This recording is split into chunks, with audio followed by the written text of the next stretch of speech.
ಸಂಸಾರ ಅಂದಮೇಲೆ ಸುಖ ದುಃಖ ಇದ್ದೇ ಇರುತ್ತೆ. ಗಂಡ ಹೆಂಡತಿಯ ಜಗಳನೂ ದೊಡ್ಡದಲ್ಲ.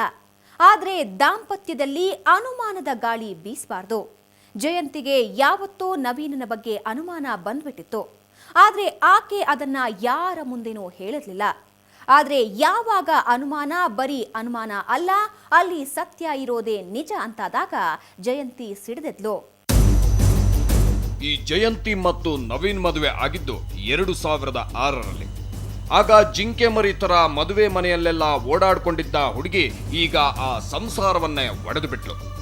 ಮದುವೆಯ ಅರ್ಥವನ್ನೇ ಕೆಡಿಸಿಬಿಟ್ಲು. ವಿಪರ್ಯಾಸ ಅಂದ್ರೆ ಸುಮಾರು 36ರ ಪ್ರಾಯದ ಗಂಡಸಿನ ಜೊತೆ ಓಡಹೋದವಳು ಏನೂ ಅರಿಯದ ಚಿಕ್ಕ ಹುಡುಗಿ ಅಲ್ಲ. ಆಕೆ LLB ಓದ್ಕೊಂಡವಳು. ಅವರು ನಮ್ಮ ಮಾವನ್ನ ತಂಗಿ ಮಗನ ಮಗಳು, ಚಿಕ್ಕಪ್ಪನ ಮಗಳು, ಸ್ವಂತ ಚಿಕ್ಕಪ್ಪನ ಮಗಳನ್ನೇ ಕರ್ಕೊಂಡು ಹೋಗಿರೋದು. ಶ್ವೇತಾ ಅಂತ ಇಲ್ಲೆಲ್ಲ ಕರೀತಾರೆ, ಲಾಲು ಅಂತ ಕರೀತಾರೆ. 2 ಹೆಸರು. ಲಾ ಮಾಡಿದ್ದಾಳೆ.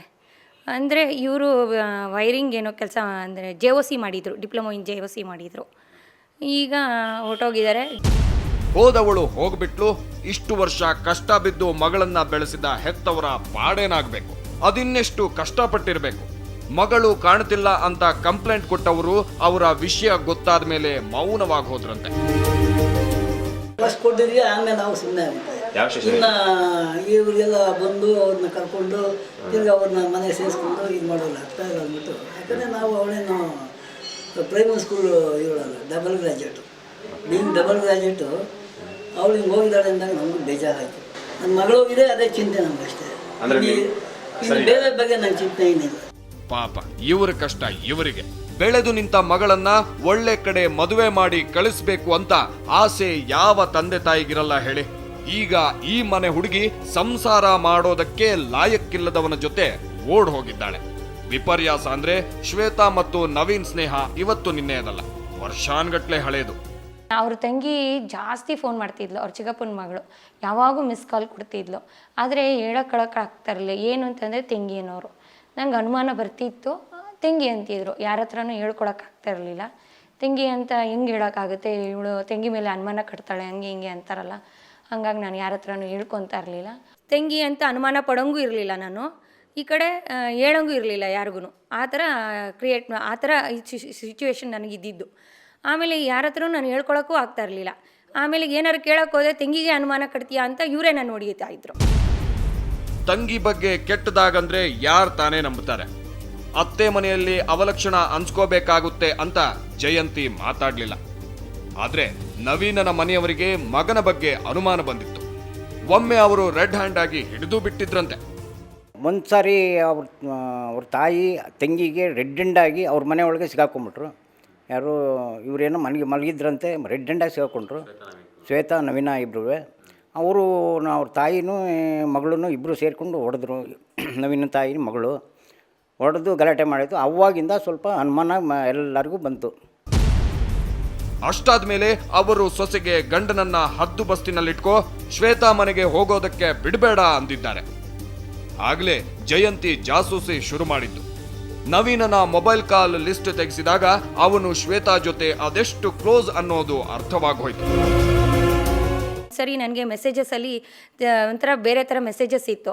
ನೋಡ್ಬಿಟ್ಟು ಕೇಳಿದ್ರೆ ನನಗೆ ಡೌಟ್ ಬಂತು, ಅವಳೇ ಅಂತ ಡೌಟ್ ಬಂತು. ಯಾಕೆ ಅಂತಂದರೆ ನಮ್ಮ ಮಾವ ಒಂದು ಸರಿ ನನಗೆ ಹೇಳಿದರು, ನೋಡಮ್ಮ ಅವಳ ಮನೆಗೆ ಜಾಸ್ತಿ ಸೇರಿಸ್ಬೇಡ, ಅವಳನ್ನ ಸರಿ ಇಲ್ಲ ಅಂತಂದಿದ್ರು. ಆವಾಗ ನಾನು ಅವಳ ಮೇಲೆ ಡೌಟ್ ಬಂತು, ಕೇಳಿದೆ. ಆಮೇಲೆ ಕಾಲ್ ಡೀಟೇಲ್ಸು ಪೋಸ್ಟ್ ಪೇಯ್ಡ್ ಸಿಮ್ ಇತ್ತು ಅವ್ರದ್ದು, ಅದನ್ನು ನಾನೇ ಪೇ ಮಾಡ್ತಾ ಇದ್ದಿದ್ದು ಬಿಲ್ನ. ಆವಾಗ ನಾನೇನು ಮಾಡಿದೆ, ಕಾಲ್ ಡೀಟೇಲ್ಸ್ ತೊಗೊಂಡೆ. ಅದ್ರಲ್ಲಿ ಫುಲ್ ಅವ್ರ ಮನೆಯದೇ ಕಾಲ್ಸ್ ಹೋಗಿತ್ತು. ಆವಾಗ ಹೋಗಿ ನಮ್ಮ ಅತ್ತೆಗೆಲ್ಲ ತೋರಿಸಿ, ನೋಡಿರಿ ಈ ಥರ ಮಾಡ್ತಾಯಿದ್ದಾಳೆ ಅವಳು ಕಾಲು. ಆಮೇಲೆ ಹೋಗಿ ಕೇಳೋಕ್ಕಾಗಿ ಅವ್ರ ಮನೇಲಿ ಯಾರೂ ಹೊರಗಿಲ್ಲ, ಅವಳೊಬ್ಬಳೇ ಮಾಡ್ತಾಯಿದ್ದಿದ್ದು ಕಾಲ್, ಅವಳ ಹತ್ರನೇ ಇದ್ದಿದ್ದು ಆ ನಂಬರು. ಆಮೇಲೆ ಎಲ್ಲ ಬೈದರು. ಎಲ್ಲರ ಹತ್ರನೂ ಬೈಸ್ಕೊಂಡವನು ಬುದ್ಧಿ ಕಲಿತಿದ್ರೆ ಇಷ್ಟ ಆಗ್ತಿರ್ಲಿಲ್ಲ. ಆದ್ರೆ ನವೀನ ಬದಲಾಗಲಿಲ್ಲ. ಶ್ವೇತಾ ಫ್ರೆಂಡ್ಶಿಪ್ ಬಿಡ್ಲಿಲ್ಲ. ಗಂಡನಿಗೆ ಬುದ್ಧಿ ಹೇಳಿ ಸುಸ್ತಾದ ಜಯಂತಿ ಶ್ವೇತಾ ಜೊತೆಗೆ ಮಾತಾಡಿದ್ಲು. ನಂಗೆ ಗೊತ್ತಾಗೋಯ್ತಲ್ಲ. ಆಮೇಲೆ ನಾನು ಒಂದ್ಸರಿ ಬೈದಿದ್ದೆ, ಅತ್ತಿಗೆ ಸಂಬಂಧ ಗೊತ್ತಿಲ್ವಾ, ತಾಯಿ ಸಮಾನ, ಅಣ್ಣ ತಂದೆ ಸಮಾನ. ನಿಮ್ಮನೆಯಲ್ಲೂ ಇದ್ದಾರೆ ಅಣ್ಣಂದಿರು, ಅವ್ರ ಅಣ್ಣನ ಥರನೇ ನೀನು ನನ್ನ ಗಂಡನ ಅಂತ ತಿಳ್ಕೊ ನೀನು ಅಂತೆಲ್ಲ ಹೇಳಿದ್ದೀನಿ. ನಮ್ಮ ಅತ್ತೆನೂ ಹೇಳಿದ್ದಾರೆ, ಎಲ್ಲರೂ ಹೇಳಿದ್ವಿ. ಆಮೇಲೆ ಆಯಿತು, ಅವರು ನನ್ನ ಗಂಡನೇ ಹಂಗೆ ಹಿಂಗೆ ಅಂತ ಇದ್ದಳು. ಈಗ ಮೊನ್ನೆ ಏಪ್ರಿಲ್ 17 ನನಗೆ ಇದು ನಿಜ. ಯಾವಾಗೂ ನವೀನ್ ನಾನು ಕೇಳಿದಾಗೆಲ್ಲ ಏನಾದರೂ ಮೆಸೇಜಸ್ಸು ಮಿಸ್ ಕಾಲಲ್ಲಿ ನೋಡಿದ್ರೆ ಅವ್ರ ಮನೆಯದು ಮತ್ತೆ ಏನಕ್ಕೆ ಮಾಡ್ತಾ ಇದ್ದಾಳೆ ಅಂತ ಕೇಳ್ತಾ ಇದ್ದಾಗ ಗಣೇಶನ ಮೇಲೆ ಆಣೆ ಮಾಡಿ ಗಣೇಶನ ವಿಗ್ರಹನ ಕೈನಲ್ಲಿ ಇಟ್ಕೊಂಡು ನಿಜವಾಗೂ ನನಗೂ ಅವಳಿಗೂ ಸಂಬಂಧ ಇಲ್ಲ ಅನ್ನೋರು. ಇಷ್ಟೆಲ್ಲ ಆದ್ಮೇಲೆ ಜಯಂತಿ ಸುಮ್ಮನಾಗಿದ್ಲು. ಆದ್ರೆ ಮೊನ್ನೆ ನವೀನ ಮತ್ತೊಂದು ಮಡದಿಯನ್ನ ಮನೆಗೆ ಕರ್ಕೊಂಬರೋ ಮಾತಾಡಿದ್ದ. ನನ್ನ ಗಂಡನೇ ಒಪ್ಕೊಂಡಿದ್ದು ಏಪ್ರಿಲ್ 17 ಇದ್ದು ಅಲ್ಲಿವರೆಗೂ ಒಂದು ಸರಿನೂ ಒಪ್ಕೊಂಡಿರಲಿಲ್ಲ. ನಾನು ಯಾವಾಗ ಕೇಳೋದು ನನಗೆ ಅನುಮಾನ ಇತ್ತು. ನಮ್ಮ ಅತ್ತೆ ಎಲ್ಲರೂ ಹೇಳೋತಾ ಇದ್ರು, ನಮ್ಮ ಅತ್ತೆನೂ ಹೋಗಿ ಜಗಳ ಆಡಿದ್ರು. ನಾನೇ ಕಾಲ್ ಡೀಟೇಲ್ಸ್ ನೋಡಿದ್ದೀನಿ, ಎಲ್ಲ ನೋಡಿದ್ದೀನಿ, ಮೆಸೇಜಸ್ ನೋಡಿದ್ದೀನಿ, ಆದರೂ ಒಪ್ಕೊತಾ ಇರಲಿಲ್ಲ. ಎಲ್ಲ ಹಣೆ ಮಾಡಿಬಿಡೋರು. ಏಪ್ರಿಲ್ 17 ಹೌದು ನಾನು ಒಪ್ಕೊಂಡಿದ್ದೀನಿ, ಅವಳನ್ನ ಮನೆ ಕರ್ಕೊಬರ್ತೀನಿ, ಒಪ್ಕೋ ಅಂತ ಹಿಂಸೆ ಮಾಡಿದ್ರು. ಆಗ್ಲೇ ಜಯಂತಿ ಹಿರಿಯರಿಗೆ ವಿಷಯ ತಿಳಿಸಿದ್ದು. ಕಡೆಗೆ ಪೊಲೀಸ್ ಆಫೀಸರ್ಗಳ ಹತ್ರನೂ ನವೀನ್ನಿಗೆ ಬುದ್ಧಿ ಹೇಳಿಸಿದ್ಲು. ಅಷ್ಟಾದ್ರೂ ಅವನು ಓಡ್ ಹೋಗೇ ಬಿಟ್ಟ. ಹೋಗವನು ಹೋದ, ಹೆಂಡತಿ ತಲೆ ಮೇಲೆ ತೀರ್ಸೋಕಾಗದಷ್ಟು ಸಾಲ ಇಟ್ಟು ಹೋಗಿದ್ದ. ಹಂಗಾಗಿ ನವೀನನ ಹುಡುಕಾಟ ನಡೆದಿದೆ. ಯಾರಾದ್ರೂ ಇವನನ್ನ ನೋಡಿದ್ರೆ ಪೊಲೀಸರಿಗೆ ಇನ್ಫಾರ್ಮ್ ಮಾಡಿ ನನ್ನ ಬದುಕನ್ನ ಉಳಿಸಿ ಅಂತಿದ್ದಾಳೆ ಜಯಂತಿ. ನೊಂದವರ ಕಷ್ಟಕ್ಕೆ ಕನ್ನಡಿಗರ ಹೃದಯ ಖಂಡಿತ ಮಿಡಿಯುತ್ತೆ. ಮದುವೆಯಾದ ಗಂಡಸಿನ ಬಲೆಗೆ ವಿದ್ಯಾವಂತ ಹೆಣ್ಣುಮಕ್ಕಳು ಅದು ಹೇಗೆ ಬೀಳ್ತಾರೋ ಏನೋ. ಒಂದು ದುಡುಕು ನಿರ್ಧಾರ ಎಷ್ಟೊಂದು ಜನರ ನೆಮ್ಮದಿ ಕೆಡಿಸುತ್ತೆ.